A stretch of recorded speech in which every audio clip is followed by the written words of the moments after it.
Inside my heart, got this everlasting light shining like the sun. It radiates on everyone, and the more that I give, the more I got to give. It's the way that I live, it's what I'm living for.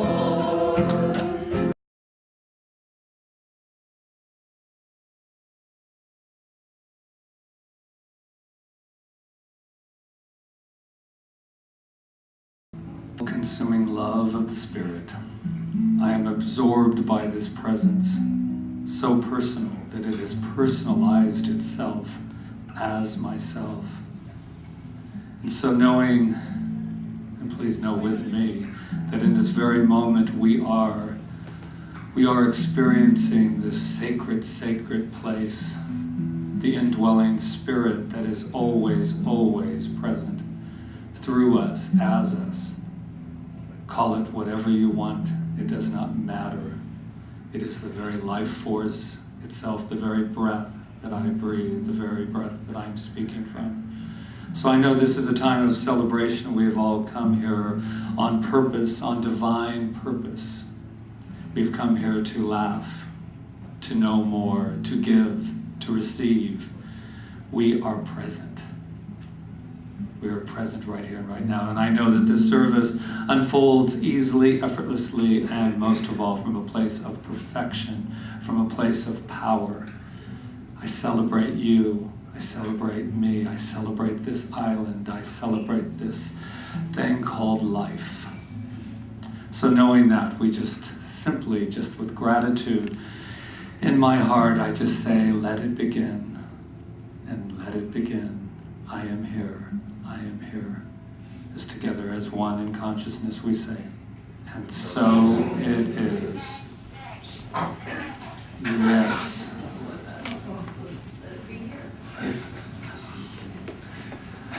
I know it tried earlier to speak to us, but you know, that's what I like about life. It's just spontaneous, isn't it? So welcome once again. I'm Reverend Patrick. This is Reverend Rita, who had a birthday this week. So once again, happy birthday, Rita. You never let me forget. I guess I get to celebrate all month. You do. No cake today, though. So welcome to CSL Kaua'i, Center for Spiritual Living, Kaua'i. That's where you are. In case you thought you were somewhere else, that's where you are. Anyway, so we celebrate our magnificence here. We celebrate the knowing that the presence of God, the very source of life, expresses itself through us uniquely. We are a unique, beautiful expression of that infinite intelligence, that infinite source of all.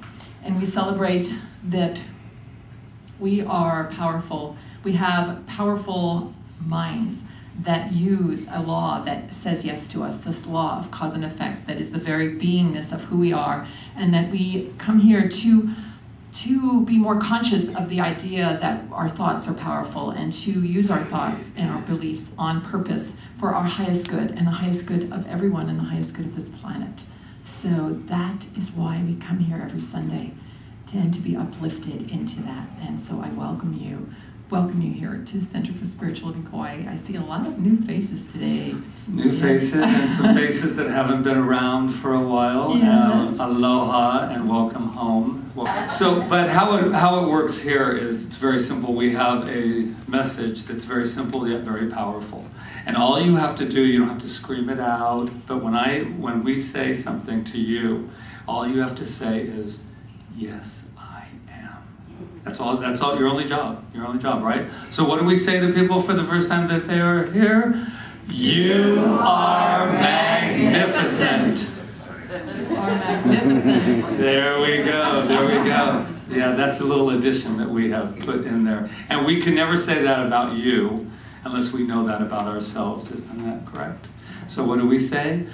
I am magnificent. Ah. Yes, I am. Yes. That's our little addition from one of our members that's a first grade teacher, and he does this with his children now.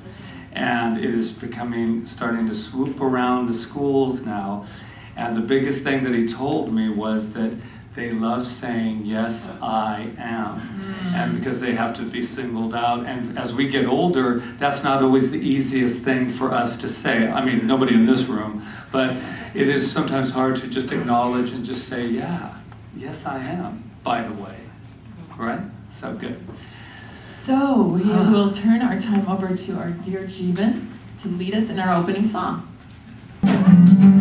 I got love like an ocean, love like an ocean, got love like an ocean in my soul. And it flows like an ocean, flows like an ocean, and it flows like an ocean in my soul.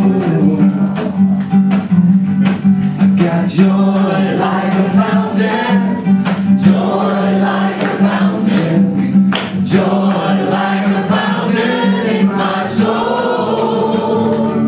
I got joy like a fountain, and faith through the mountain. I got joy like a fountain in my soul. We got peace like a river, we got peace like a river.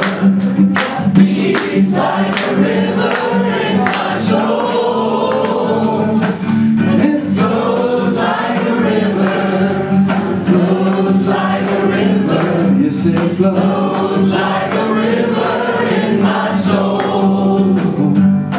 We got love like an ocean, love like an ocean, got love like an ocean in my soul. Love like an ocean, and a heart full of devotion. We got love like an ocean in my soul.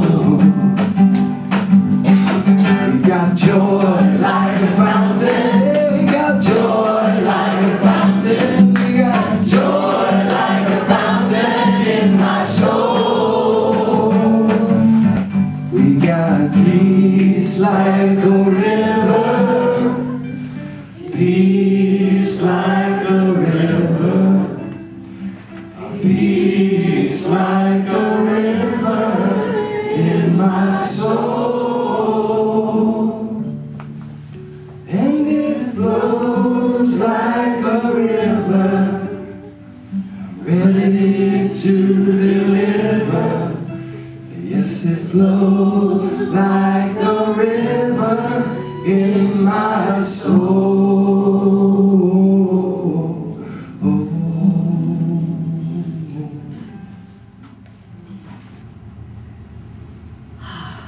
God is this amazing expression we call life. We call the creative life force that manifests in everything that is seen, everything that is unseen. God is in the magnificent beauty that is here on Kaua'i that causes us to cry when we look at the sunset or the sunrises, when we feel the embrace of the energy that is Kaua'i, when we commune with the elements, when we are under the starry canopy of the night sky. So many opportunities to feel the love and power and presence that is God, that is Spirit. I know this power and presence flows through me beautifully and boldly, and I know it flows through everyone here, beautifully, boldly, in your life, in your circumstances, in your relationships, in everything. I speak my word for today, calling forth that glorious power and presence of God to express itself with even more splendor and beauty. I know each of us were called today by a divine appointment to be here, to sit next to the person that you're sitting next to be in the space of love that has been provided for us through song, through prayer, through the message of Rita and Patrick, through the energy that's been building up in the sacred space of CSL Kaua'i and the sacred space of Kaua'i and the sacred space of our earth.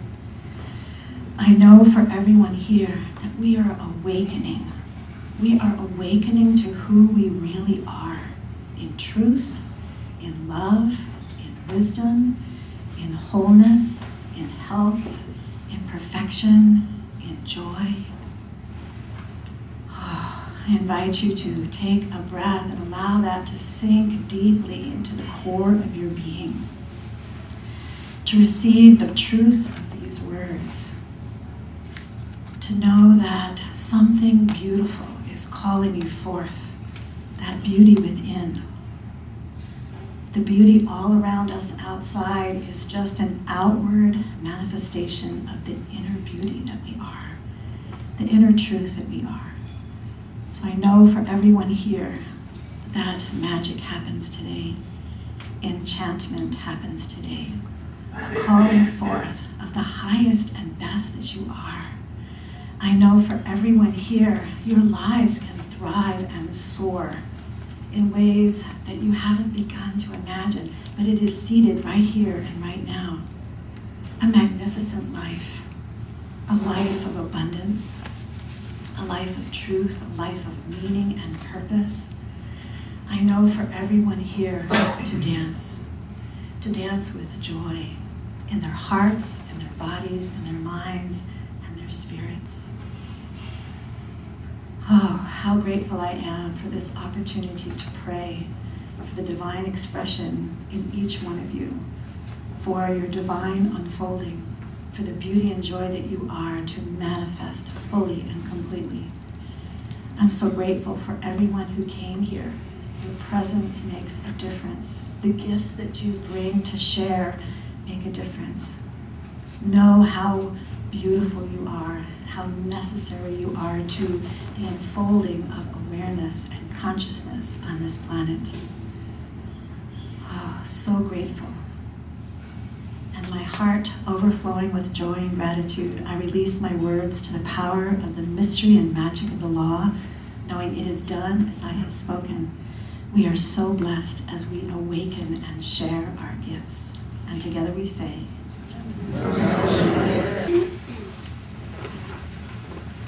close your eyes, fall in love, stay there.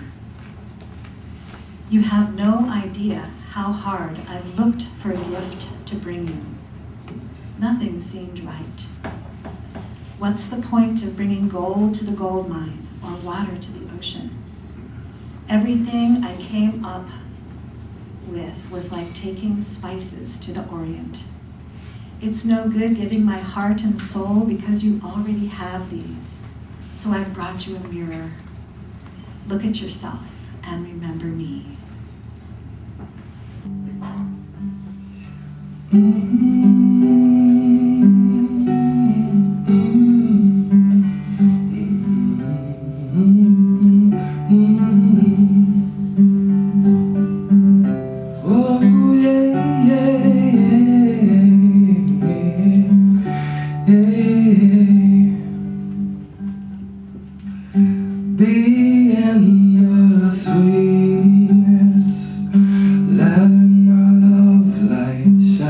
Shine, shine.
feels so good, and it feels so right, child, right now. I can't find any reason to fight it or hide it, no, no.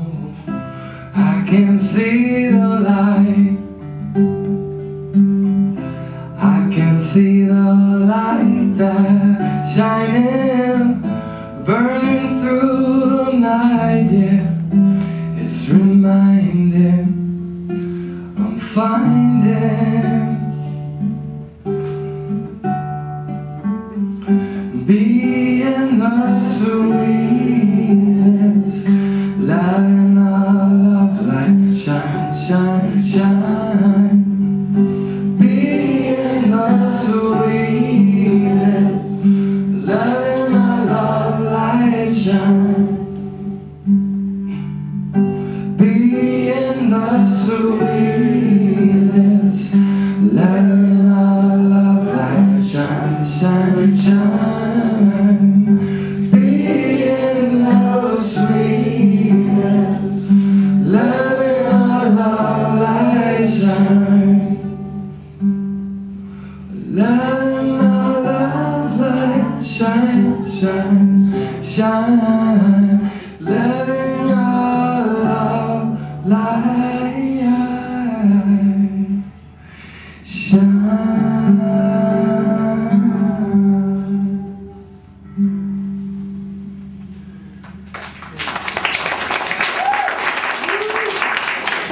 Anyway, so today we made the topic, Patrick chose the topic because he's Irish. You know, I always wore orange on St. Patrick's Day because I was Italian. I was rebellion. Anyway, we called it the luck of the Irish. And actually, did you know why it's called the luck of the Irish? I didn't know either until I read that it was because the Irish apparently miners were very, found a lot of gold during the gold rush, so they considered the Irish lucky. Learn something new when you do all this research. Anyway, so Ernest Holmes wrote that all superstition is ignorance. I know ignorance is a really strong word, and we always have a problem when we teach our classes when we use that word, and it's all over the textbook, ignorance. He always uses the word ignorance. And he doesn't mean stupid, just so you know. He calls it like, ignorance means that you're just not knowing that there is a spiritual truth that's working on your behalf all the time. You're unknowing of that. So he calls it ignorance. It's like the law of cause and effect works whether we're conscious of it or ignorant of it. It's working anyway, right? So that's how he uses the term ignorance. So next time you hear something by Ernest Holmes saying that ignorance, you'll know. And Ralph Waldo Emerson said, shallow men, this is even better, shallow men believe in luck. Strong men believe in cause and effect. Well, you can see where our teaching came from. So what's luck? What is luck? Okay, I grew up thinking I was unlucky. I could never win anything. I mean, I would sit there, you know, I remember being invited to this big gala dinner by my father, who was a doctor, and he took me and my ex-husband to this big gala dinner at his hospital, and they were actually giving away color TVs. And I was like, oh, well, okay. I'm sitting at a table with two couples, and they won. I'm like, of course, I'm not lucky. You know, every time I buy a raffle ticket, I'm not going to win, blah, blah, blah, blah. So that's the way I was brought up. And then I would have like, you know, things like, you know, good luck trees in my house, like, you know, because good luck trees are going to bring me good luck, right? And then I'd have the abundance tree, they're going to bring me abundance, right? And every time the abundance tree would start to die, I'd go into a panic. Like, no, there goes my fortune out the window. Anyway. So, yeah, I had this thing going. And then, I was an actress, right? My very first auditions that I went to, I booked like 3 parts in a row. This is like the first time I went into acting professionally, like, you know, and I booked 3 parts in a row. Well, I didn't know that there was some kind of odds that didn't happen. So by the time I got to the third one, somebody says to me, you know what, this is impossible, you're maybe you'll book 1 in 20. And I went, really? Well, I never booked another one after that. No, I didn't.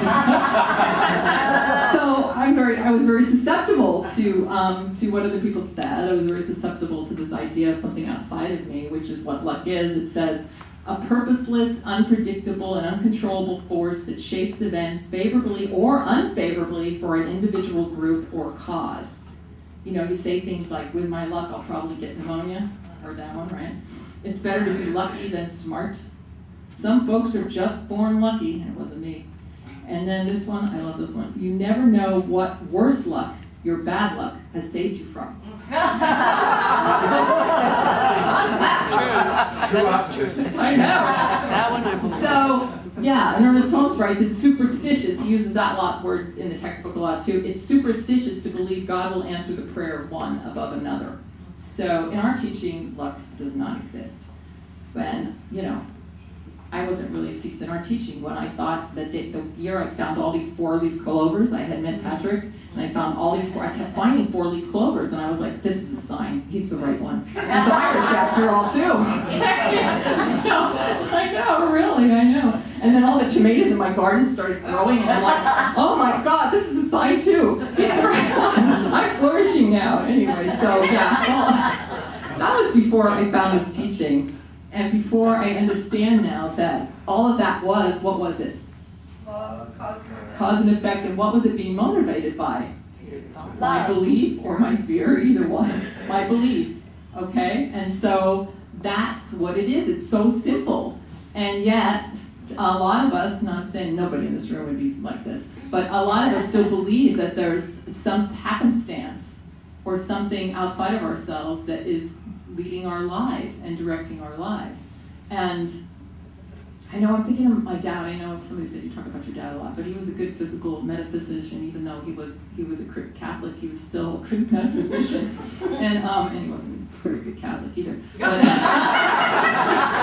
he was one of those Italian Catholics who goes to church. But he was always on Eastern and Dad, I'm sorry, wherever you are. All right, let's tell the truth here. Okay. Don't feel guilty. I know. Anyway, he used to he would buy property, and he would buy it because he wanted it. He wanted a place upstate New York, and so he found this place. It was like $24,000, and that was maybe a lot in those days. I don't know. He bought this beautiful place because he wanted to buy it. He was led by this consciousness of it. I can have it if I want it. And when he went to sell it, it was worth $500,000. He would just do that. He'd go to Italy and he'd buy a house there, and then the dollar would go up or down, whatever that is, and he'd sell the house, and the house he bought. So he just had this consciousness of, I can have what I want, I believe it, I'm not worried about all that other stuff, and here I go. And I'm not saying that it isn't right to check your finances and do all that stuff. I'm sure Brian would tell me I'm crazy right now. But anyway, but what I am saying is that there's something activated here that has nothing to do with luck. It's called belief. And so I'm going to share a little story with you. I wasn't going to, but now I think I am. Do not allow yourself to become superstitious, for you are dealing with a normal, natural law in the mental and spiritual world. This law is as real as any other known law. So being rich is not just about for those who are smart and wise with money. There's no such thing as being lucky in love. And being healthy is not only for people with good genes. Now, I had an experience over the last month. I was told I had a lump in my breast.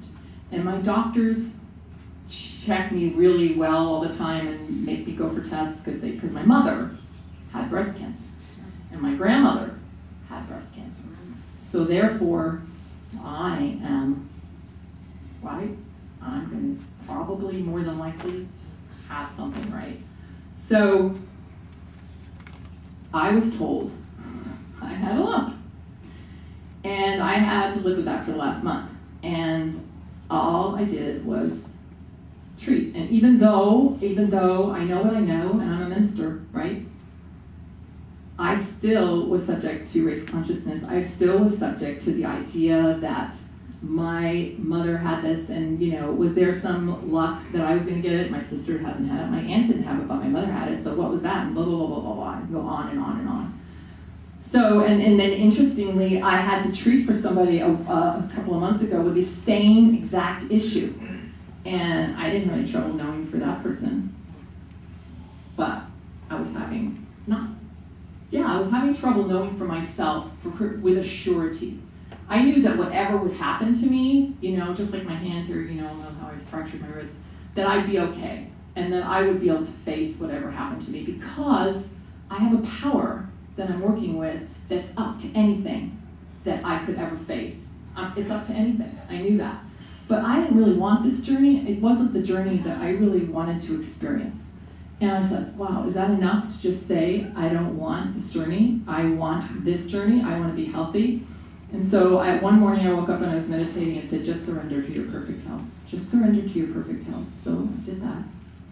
So the day arrives. And I asked, my husband's been treating for me all along, and I had a practitioner on the mainland that was treating for me, and then I wrote to this certain person, another practitioner, I said, could you treat for me this morning? I'm going to know, it's going to be nice to know that you're knowing my perfect health, because I was still scared. Even though I say I knew, I was still scared. So then something happened. The phone rang, and this person said to me, Rita, it's nothing. And he said it with such firm, belief. And then he said, and besides, you're the director of your body. You know that. He said, it's nothing. And then he said, I love you, and I'm hanging up now, and I have to go, and call me later, and let me know how it all goes, right? So I had all my tests, all my prodding and pushing, and everything they do to you when you have those tests. And the whole time, this is the change that came over me. I realized that it was okay if I was a little uncertain in that moment, because there was something I could trust. And that was the belief of the practitioner. Because just because we're ministers, we need practitioners too at sometimes. When we're immersed in the, people shouting cancer on you and stuff like that, we need practitioners too. So I could trust the belief of the practitioners that were praying for me because they were so certain. They were so certain that I was fine, and that I could also trust something else, and this is the biggest thing, that I could trust the law of cause and effect as the director of my life. I could trust that, and I could trust them praying for me and that law saying yes. And that was the thing that got me through it. And then I had this chant that I kept saying all the time they were doing their thing. I was like, there's only one life. And Rita said it this morning. When she said it this morning, I was like, when we were doing our pre-service prayer, there's only one life. That life is perfect. That life is God. That life is my life now. And I kept saying it over and over, and just holding my consciousness in that place and trusting. And so the doctor kept calling the lab technician going, you sure? Geez, you sure? That's what they said, huh? And I was like, what is he talking about? And then finally it was all over, and I'm sitting there. She goes, now the doctor wants to see you. He wants to give you your news before you leave. And I'm like, okay. So I'm sitting there in the room, and he walks in. And what does he say to me? It's nothing. There was nothing there. I looked, I did, he did a million tests on me, and there was nothing there. So the point I'm making by this story, I think, is obvious. There's no such thing as lucky health. There's no such thing as anything. There's no such thing that, even, like I said, if it had been, that I couldn't have dealt with the power that's within me, the power that's within each of us, that's working in every moment, and on our behalf, the universe is conspiring for our highest good at all times. So we use this powerful law in our consciousness, and if there is a moment where we can't, for some reason, know it for ourselves, it's okay. Get some help, and it pulls you through. And so I'm just very grateful today, and thank you for this wonderful community, because I'll tell you another thing, love got me through it so much. I had so much love surrounding me. I had just had my birthday, and I was feeling all your love and all the love that I feel. So all of that. It's powerful. So just thank you. And I just appreciate the opportunity to share myself with you transparently, and hoping and knowing that it helps you on your journey. So namaste.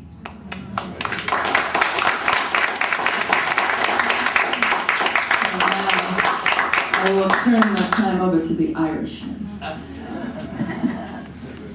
Thank you, Rita.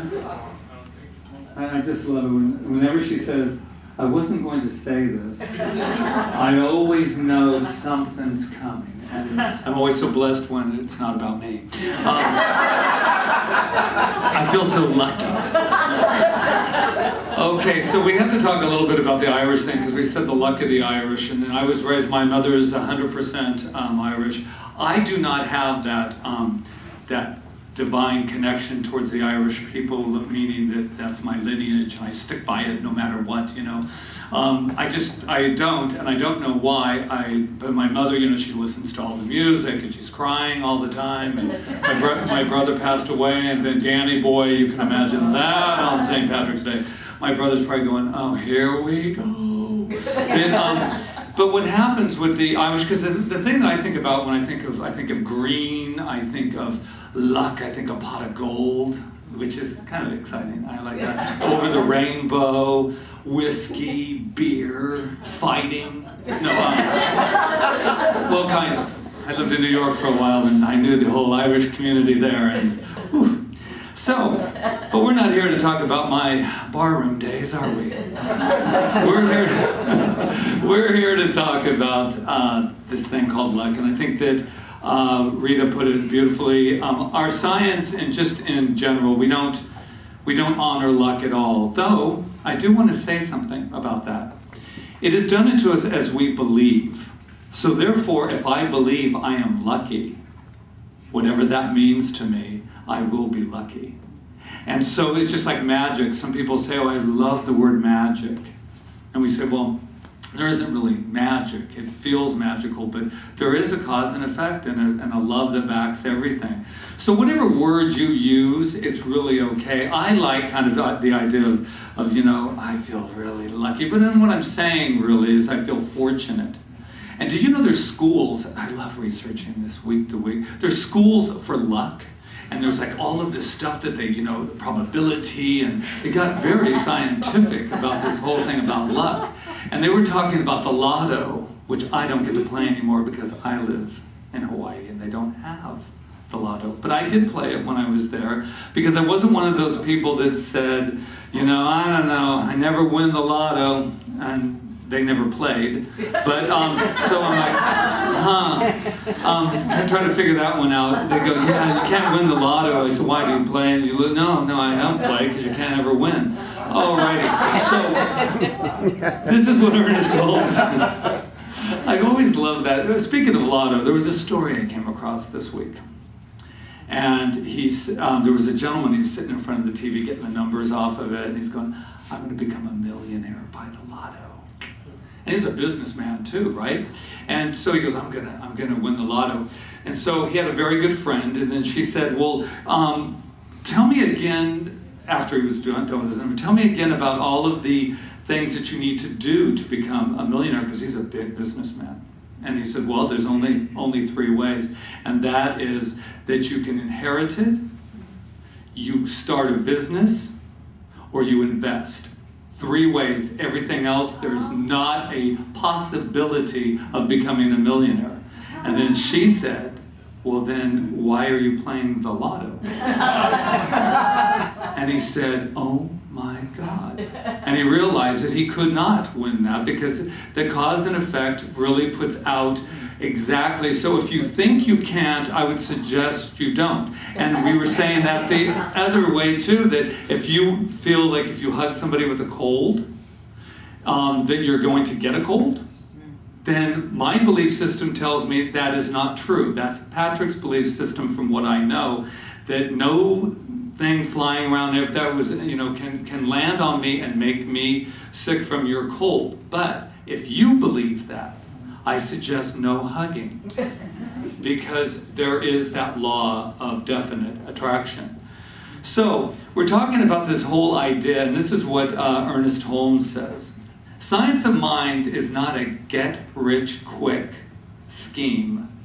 Neither does it promise something for nothing. It does, however, promise the one who will comply with its teachings that he shall be able to bring greater possibilities and happier conditions into his experiences. Isn't that really what we really want?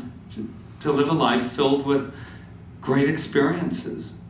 And I know that this week, and going through a lot with Rita, and just, and when I say going through a lot, what I really mean by that is that it is so comforting to know that I don't have to depend on luck. And there was a time in my life I did. I think there was a time that I went, if I could just get a lucky break, that would be really great if I could just get a break. And then I thought about it, and I thought, well, who's divvying out all the lucky breaks, just out of curiosity? Who's the one, and with the rabbit's foot, I'm holding it, but who's going to eventually give me the pot of gold? Me. And I was thinking of Jesus the other day. I'm a huge fan, by the way. Huge fan of Master Jesus, because I think that there's so much that he has said enough. If we only listened, we wouldn't even be, well, I still want you here, but we wouldn't even need to come together to remember who we were. But I could just imagine Jesus the other day. I was reading something about him. This is his form of prayer. He simply communed with who he was, with this life source, this power. That's the first step. Went to first cause. Said, I know who I am. Thank you. Thank you. Now I will command the law to do what I say. It's that kind of, and sometimes we don't like to get all rough, right? Because we're thinking, I don't really have the right to, if I say it really and what I know is that law, if you do, you start going all around and the oceans are flowing, and if I can just say the right words, it's really not the truth. The truth is the law is impersonal. It doesn't care about luck. It doesn't care about anything. But it does mean that there's two components. You must commune with life's source. You must know who you are. And then immediately, thank you. Thank you. Not thank you for my car, my filled bank account, not all that. But can you imagine, I was thinking of Jesus the other day. And I don't know if he looks like the Son of God, but nice looking. I mean, if you were having that picture of Jesus. But this is what I can't even imagine him going, Lazarus, rise, come forth.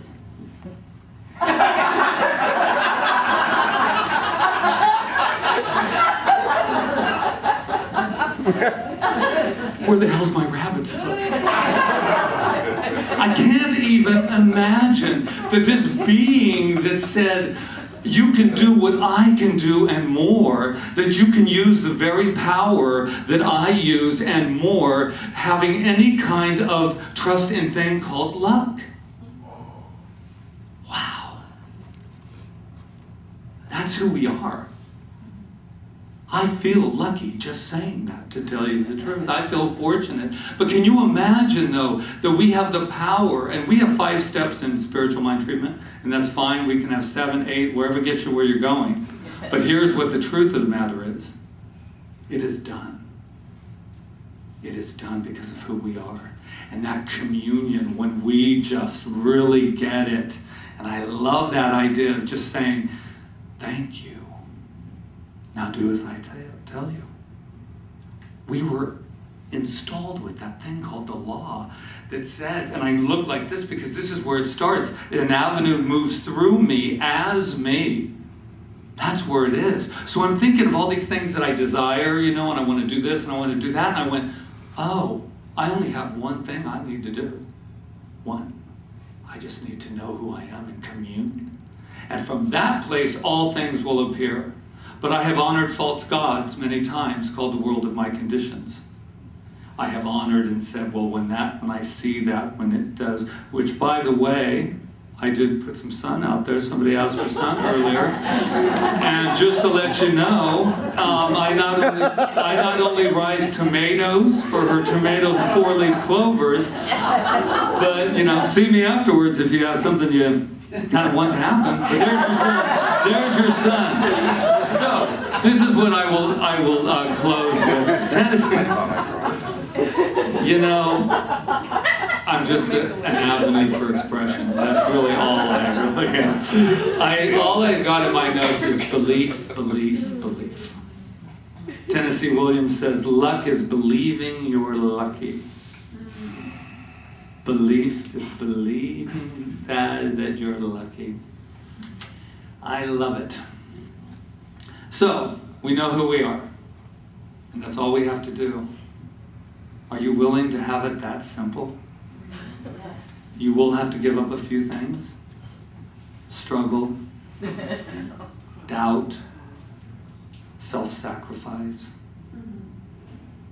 All those things. You'll have to give them up. But boy, look what we have.